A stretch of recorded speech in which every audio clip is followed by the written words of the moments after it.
And we're up. Hello. Hello, everyone. Happy Wednesday. Hello, welcome everyone, and thank you for joining us. I'm ThatKimberly. And it's Deb DeRuin. Yes, we're live again on our Industry Live Tuesday. We're super excited for our guest today, Mr. Blaise Spitaleri with Gemstar Construction, telling us about giving us tips and tricks on hiring and retaining employees. Yeah, Pretty it's going to be excited fun. about that. Again, we are live on Facebook, LinkedIn, and YouTube. So wherever you're watching from, please hit subscribe and get those notification buttons to give you a little buzz when we go live. Yeah. Yeah. So the goal of these lives is to provide as much valuable, good information to our audience as possible. Sharing is caring. Mm-hmm. So yeah, we hope that this is enjoyable for you. If you have anything that, let's see, if you have had any similar experiences from what we talk about today, if you want to share how you handled it, how you dealt with the situation, we'd love to hear from you. Please post, make comments, and engage with us. Yes. Please. We want to know which direction we should continue to go in. We needed So some comments. yeah. So with that, we will bring in our guest, Mr. Blaise Spitaleri. Hey, how's it going, guys? Doing good. Great. Thanks for having me on. Good. Well, thanks for joining us. Why don't you give the audience a little 60-second high level? I'm going to time you. Who you are. Well, I am Blaise Spitaleri. I'm the business development manager of Gemstar Construction. I've been in multifamily now for 13 years. I've had 2 employers during that 13-year stretch. I guess a little bit of background on as far as my positions. I've done everything from in management-wise, customer service, operations, sales, branch manager. I was in corporate for a little bit and business development. Which I am currently right now, completing my 3rd year with Gemstar Construction. And I guess a little industry background. I'm the Vice President at Large for the Product Service Council for the Department Association. Houston. I co-host a podcast with Ms. Nicole Block and Becca Ramadi for the TAAEF. But you started on the very first one when? And who? Yeah, with Miss Kimberly Scott. We actually did the Room to Grow, I believe, was the videos we were doing back then. Yes, industry celebrities with TAEF is how I met Blaise. I had to. Yes, up in Dallas, actually. That was a lovely day and my first plunge into doing these podcasts and video webinars. This past TAA Expo, actually, I had my first speaking engagement, which was nice, in front of a live audience. Congrats to that. How was that experience for you? Yeah, it was refreshing, and I was a little nervous about it just because I've never actually done that kind of setting before. But luckily, I had Nicole Block with me, my co-host, so she provides all the content, right? So it was a great experience just watching her in action and kind of being her sidekick for that little expose. So that was fantastic, and we did it on hiring and retaining employees, and hopefully they invite me back to do more speaking sessions, as I truly enjoyed it. And now that I got the first one under my belt, I think I can do a lot better. And real quick, I just a shout out to myself. I was also recognized by the National Apartment Association as Supplier of the Year in 2020. Well, I was going to say it if you didn't. I just didn't know what year, but yes. Yeah. So that's a little bit about me. And I live in Houston, Texas, moved here in September of 2015. Well, speaking of TAA, how was your TAA? TAA was absolutely amazing. I thought, coming from, through the pandemic and then into this year, it was definitely night and day from last year. Last year was a very much more intimate kind of crowd and setting, which provided more intimate conversations and connections. But this year just kind of seemed like everybody was there, and then right? They brought their family, their friends. Record-breaking attendance is what they have. This one, it felt like we were finally back, so it was nice.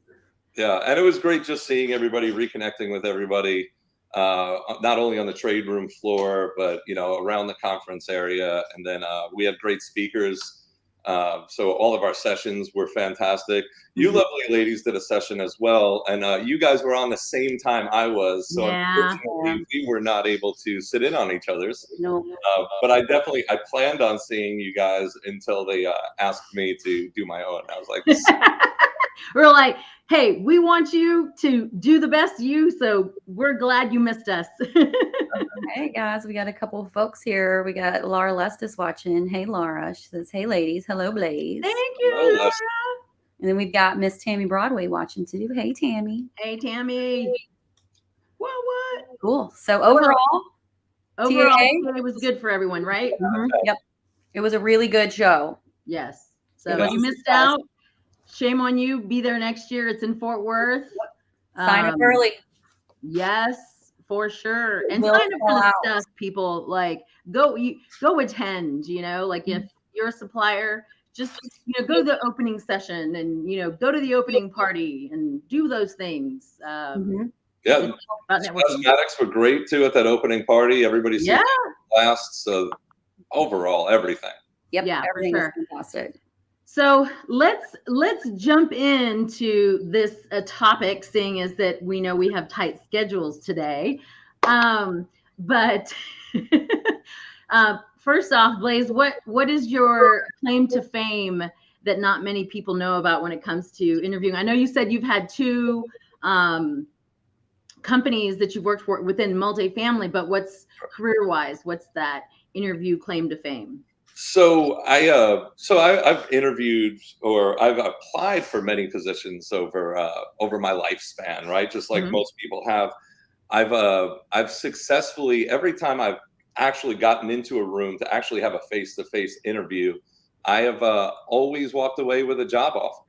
So I've never been turned down, which I feel like has been That's a it's a great compliment. streak. I hope I don't really have to do that very often, right? I like to stay put, and I like to give into the organizations that trust in me, and I trust in them as well. So, but that is a little tidbit. I've never not gotten an offer. Oh, Yeah. impressive. Well, congratulations. But that speaks a lot because that shows that you know what you're talking about as you're going to give us some more insights to, the whole interview hiring approach, right? Like when it comes to things like, let's talk about personal brand and culture.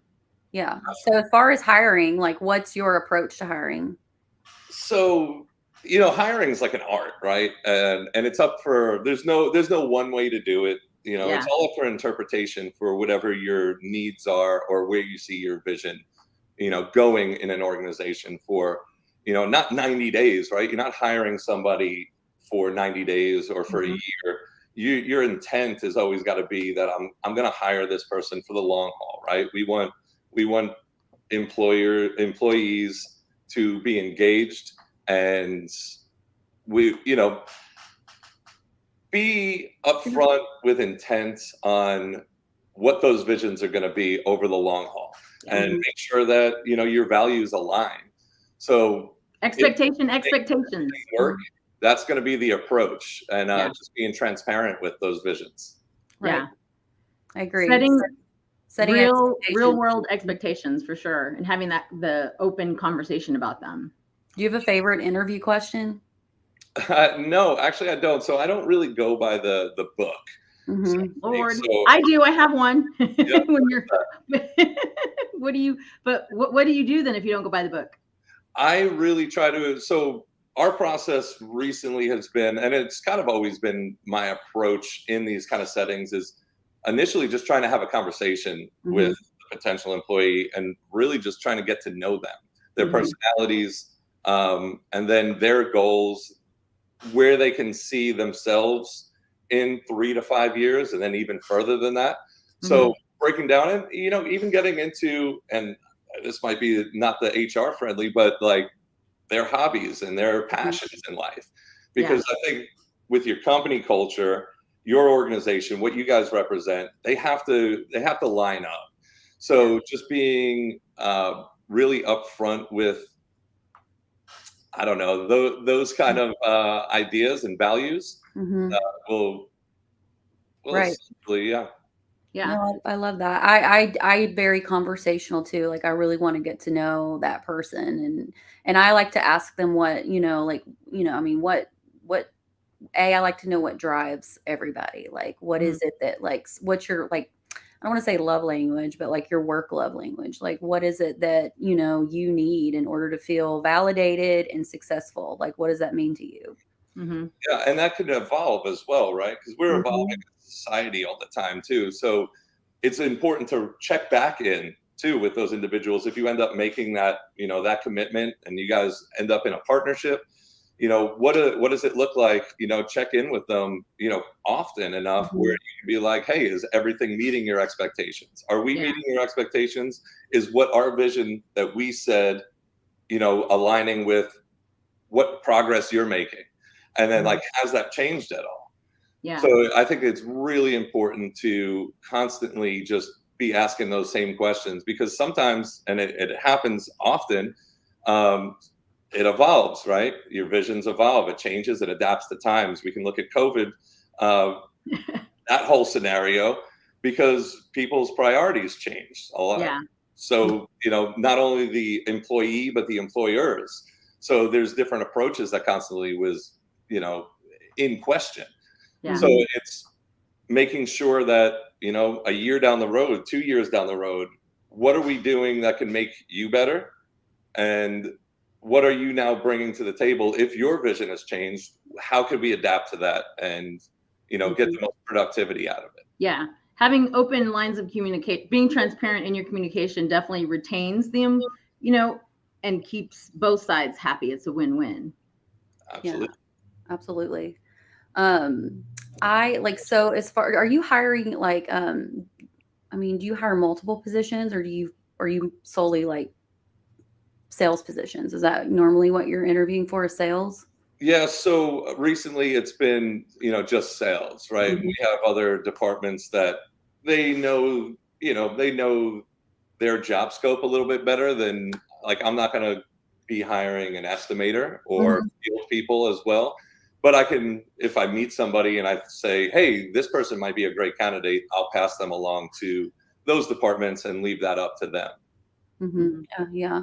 I find that hiring and managing salespeople is very different than managing an on-site team, which is, Yeah. my comparison. So yeah, it's very interesting. And then do you believe, I mean, there's a saying that it's like hire fast, fire fast, like, make some decisions, get them in there, and then you will know in like 90 days whether or not, they're going to be able to do the job at hand.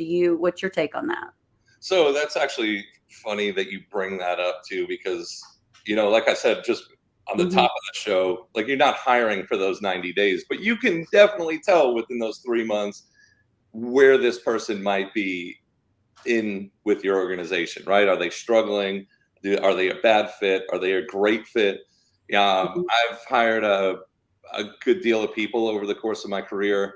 Um, I've made some really, and I don't want to say bad choices, but choices that have failed and Mhm. that were not successful for one reason or another, right? There's never like one way that, oh, this one just completely was bad, but I've had a lot of great success stories as well.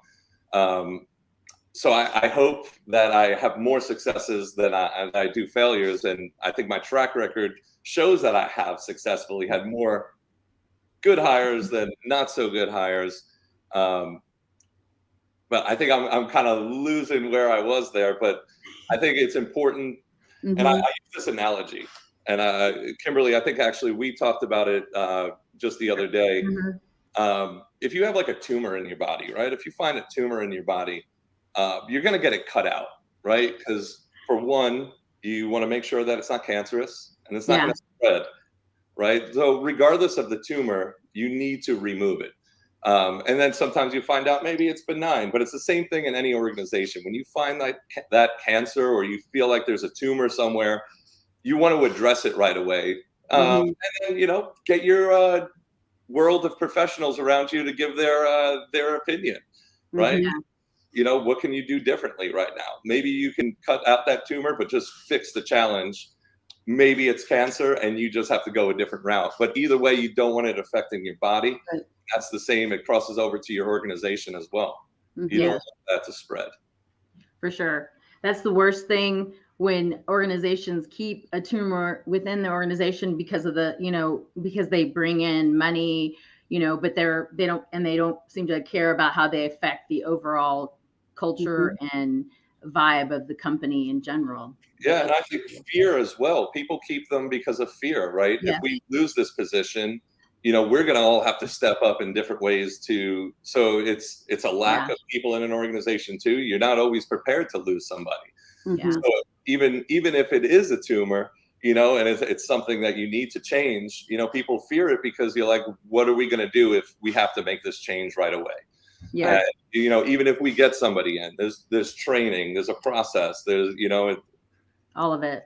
Yeah, so I think fear also goes into a lot of people's way of thinking when they don't want to cut people loose, or have those blunt conversations about what we need to do to, change whatever way we're going right now. Yeah, Right. but Right. it also comes down to the from the beginning, they didn't talk about expectations, right? And one or the other didn't do the research, whether it's the employee about the company about the employee, whatever it is, so that they all kind of bubble up to that tumor, and then having to put yourself in that situation to let that tumor go is extremely difficult on so many levels. I would say a great tip for any employees looking to find an employer: do your research on the company, like you said. Find out what their mission statement is. Do they walk that same mission statement too? Talk to people in that organization. Do your research. You don't want to go into any interview blind, right? Just because somebody's offering you, a paycheck. Yeah. Go in there with the intent of, I'm going to make this my career. So let me find out everything I possibly can about this organization. Let me see what their values are, what they hold high in the respect to, how they service their industry and their clients, and how they treat their own employees as well.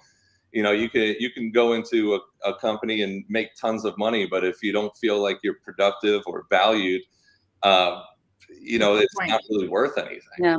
Your personal success is going to be more of the paycheck and the reward than just some money, right? Yeah.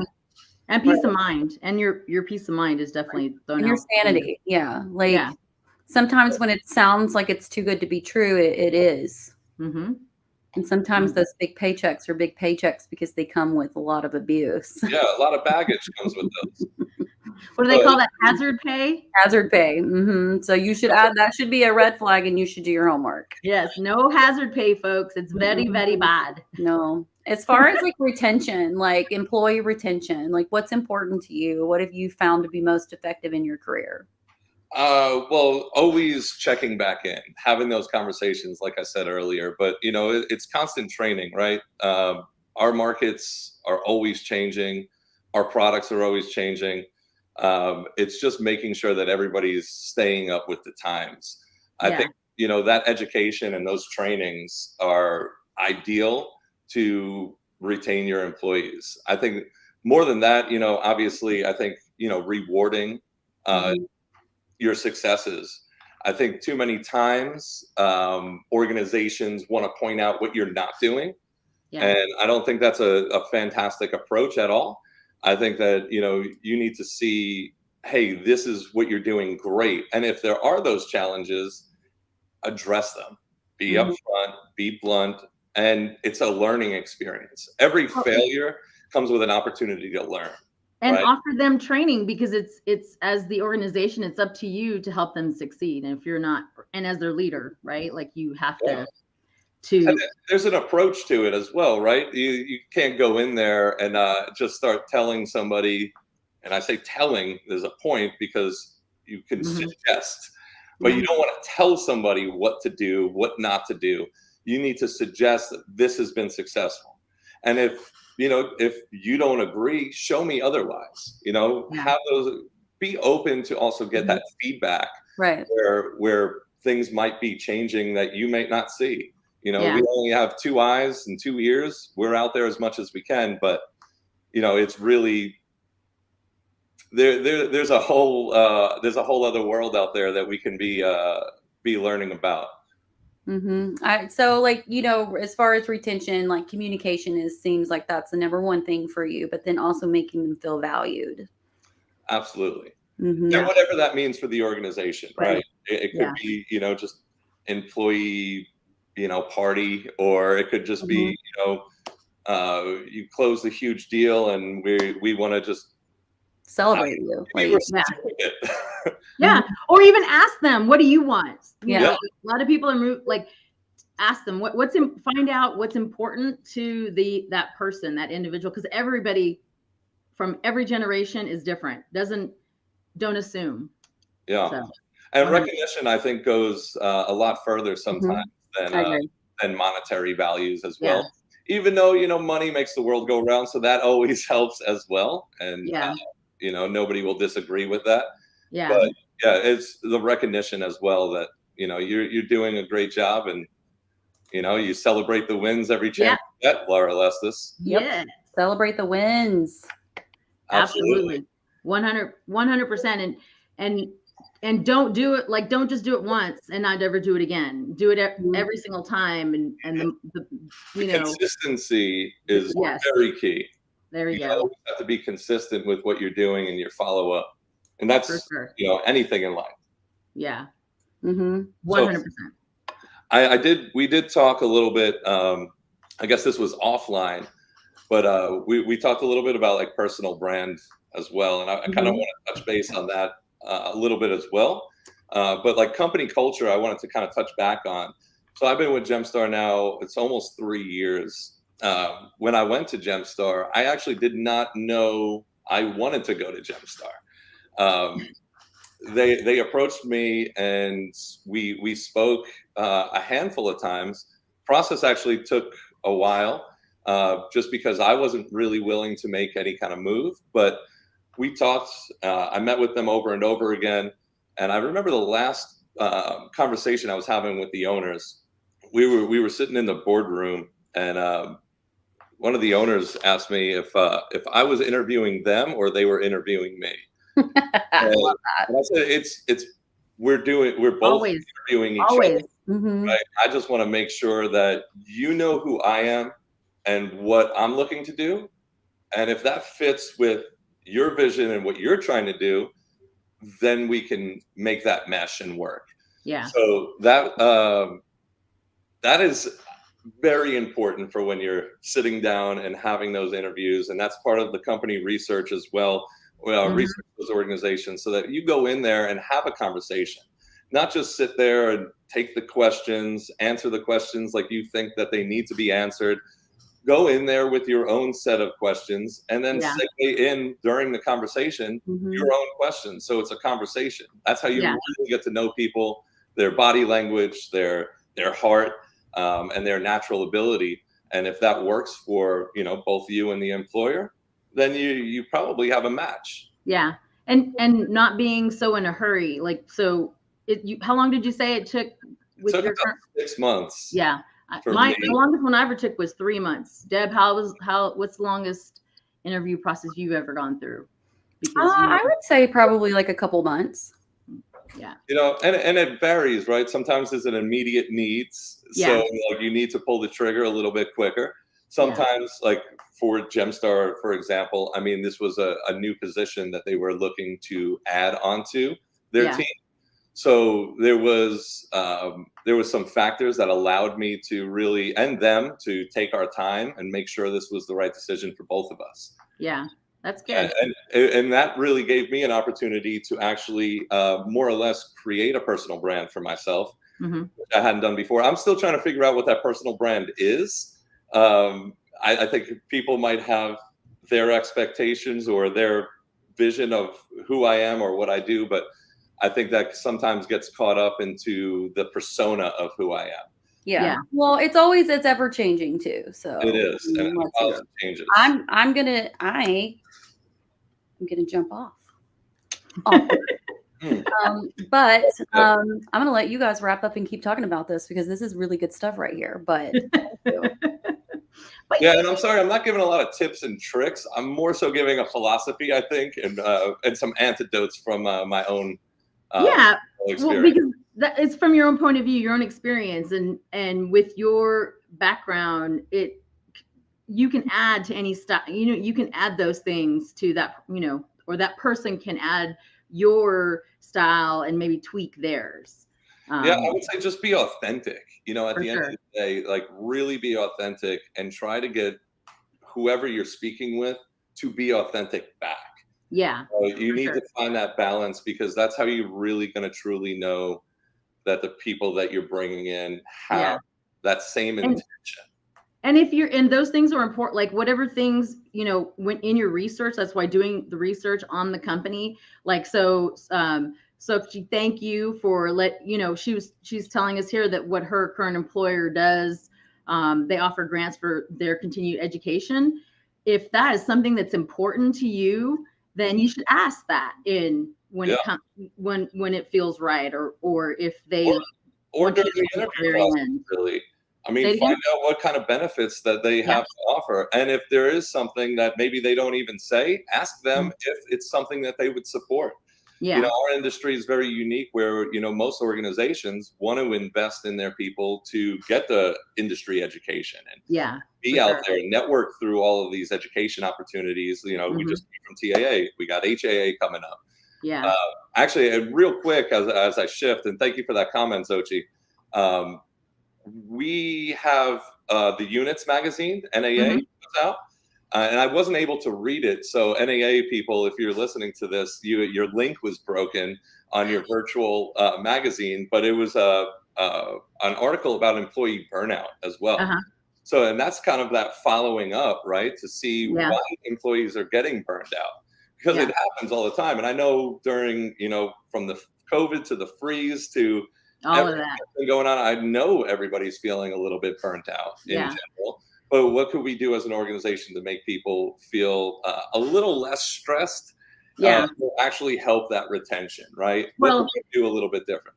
they can ask. They can check in. They can be more like all organizations, can if you ask and you touch base and you check in and you just doing little things to figure out if they are burnt out, do a rotation of during those times. There's so many things that ask some other supplier partners what they're doing to get some ideas if you're not sure, but just be aware that it's happening, right? Like more than ever, because yes, Sochi, thank you. Mental health, super, super important. And if we're not paying attention in that, in that realm, then you're definitely going to be losing some employees. And speak up. Don't keep everything in your head. Nobody's going to get offended by what you feel because that's your feelings. So even if you think like, oh my God, I don't want to bring this up because people are going to get very upset with me or they're going to think whatever the deal is, just speak, because if you keep it inside, you're internally blocking it out. It's not going to ever come to fruition. You're never ever going to solve whatever is ailing you at that moment. Yeah. And mental health, Xochi, you just brought that up again. Hints from HR, we've talked about that a handful of times on the TAAEF as well. It's a topic that I've been passionate about because I feel like more organizations really need to address it because mental health is health, right? Yeah. That's our brain and our bodies are what drives Our brain is a muscle, people. Yeah, and we need to flex it and work it out. And when it's not feeling well, we need to figure out ways to, get it back on track and focused. And it's 100% a real thing. And if we don't get back on track and stay focused, then we're all up a creek without a paddle. I think that's what they say. Right. Well, yes, I had to just, agree with Laura that you do have a superpower, Blaise, with, getting people to be their authentic self.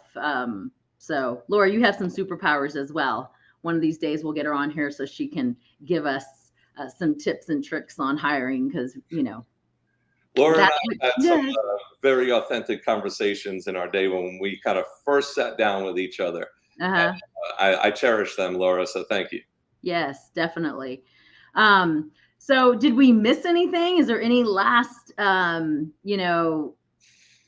Last tip hurrah. or something that you think that we didn't? I don't know. You could bring me back. We could see what happens again. You're Yeah. welcome.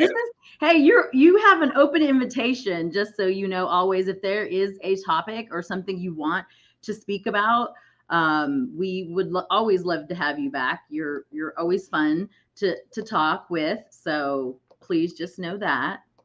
I appreciate it. I appreciate you actually reaching out and having me on your show for a second time. First time on this one, though. Yes.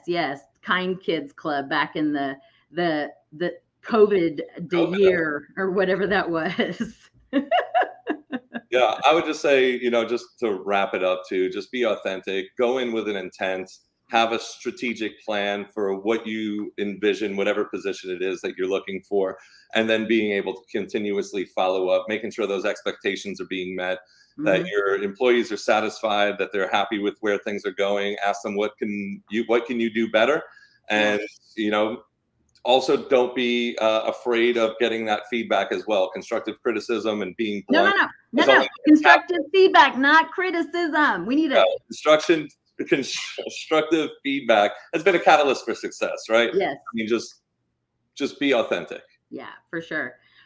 We did a little mini class session at TAA on all the soft skills leading in with empathy, and constructive feedback was my little formula thing that I got to do. So I will start using that feedback. Yes, the criticism that in my research, it like the number of times, and it seemed like it's definitely our boomers and X gens that's where we got that word from, criticism, instead of it being feedback, positive, negative feedback, constructive, and positive reinforcements as well. There we go.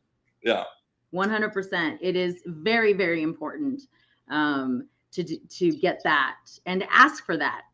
Push and pull, meaning you give and you ask. As a leader, we should be asking our counterparts, our employees, to give us feedback so we can make sure that we're constantly growing and learning and staying ahead of the curve. Absolutely. Could I give a shameless plug to my other show? Sure. And then, but yes, because yes. Well, that's like, tell everyone about that and how they can connect with you and any other little tidbits because you're involved in a lot of things. Yeah, absolutely. So you can always find me at the Houston Apartment Association events and things of that nature all the time. If you need my email or my cell phone number, I'm in the Abode magazine and on the HAAonline.org under the Product Service Council. You can find me on LinkedIn, Facebook. That's how you can connect with me. So please do that. And you can also catch me on the second Wednesday of every month. However, we're not doing this tomorrow. We're doing it the following Wednesday, which I'm actually not going to be able to attend. So I'm going to plug it anyways. That's pretty cool. Second Wednesday of every month. TAA Education Foundation, Hints from HR with Nicole Block and Becca Ramadi. We touch base on a lot of these same topics, and it's a great program. A lot of valuable information. We always have a special guest on in our industry, mostly on the operating side, so that they tell their experiences, what their organizations are doing differently, and what's been a success, what has evolved and changed over trial and error. So it's a great way to just get some information on our multifamily world. Yeah, 100%. And the reruns are on podcasts now too, so you can always go to wherever you find podcasts, your iTunes, your Spotify's, your this, that, and the other thing. You can find us wherever you want to listen to your audio, your recorded audio, folks.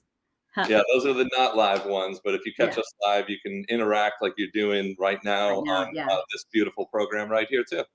That's awesome. I'm so happy to hear that they got those cut up and into podcast form, because that's always, something. And you can always go watch the replay. That's the other thing is on TAEF's Facebook page. If you want to see something, just go to one of their lives. It sits there and you just hit the button and it replays for you, folks. There's a replay button. Yeah, that's all you got to do is a little play button. You click it. Boom. 100%. And same thing with ours. I'm going to throw up where, if you want to see any of our old episodes, it's really easy just to go to Google, put in the hashtag Industry Live, Deb DeRuin, or ThatKimberly, go to the video section and you'll see past lives. So very important. And Blaise, please tell others that if they would like to be on a guest, they are more than welcome. All they got to do is reach out to you, myself, Deb, or even hit us up in an email and we'll send you a Calendarly link to pick the Tuesday that works best for you. I will be an ambassador for Industry Live. Yay! Thank you so much. We truly, truly appreciate you. This time flew by. Yes, it did. It was nice actually being on this side of the interview, kind of. Yeah. As opposed to always asking the questions. So this was a good change of pace. Good. I'm glad. It is fun to go to kind of go back and forth. What do you find the hardest to do when you're the interview or like you're doing the interviewing? Yeah, if the conversation jumps around too much, trying to stay on track and not be repetitive. Because sometimes, some answers will segue into some of your other questions where then you'll have to maybe think about how am I going to rephrase this question to actually get the answer I want to get out of it. And then it's also trying to keep track of all of that as the conversation is going on and live. So this one was a little bit easier in that regards because I just had to respond. I think it's because we have so much information in our head that we're, and I don't know about you, but if there's something I know that I don't want to lose the thought, I just jot a word down. So I hold it because I'm like you, I'll be all over the place if not. So but if you want to watch any of those, because Deb and I got plenty of those, you can go back and do a hashtag replay within our Facebook page and let us know where you're watching from on the live. We appreciate everybody who's joined us.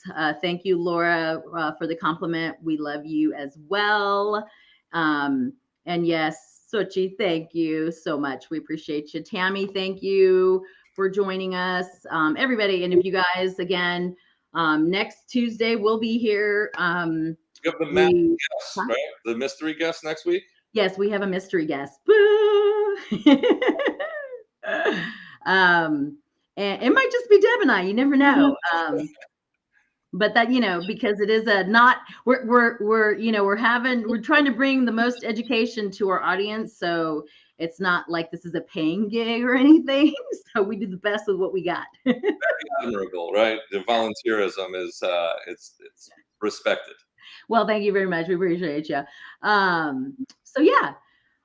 think that's it. And again, appreciate you, Blaise, so much for joining us. Thank you. I hope there was some value to that, ladies and gentlemen. Yes. And if you did find value in that, send it to a friend, please. 100%. We would appreciate that so much. And last hello and thank you very much, Karen. Before you go, see you guys next Tuesday. Bye. Bye, Blaise. Bye-bye.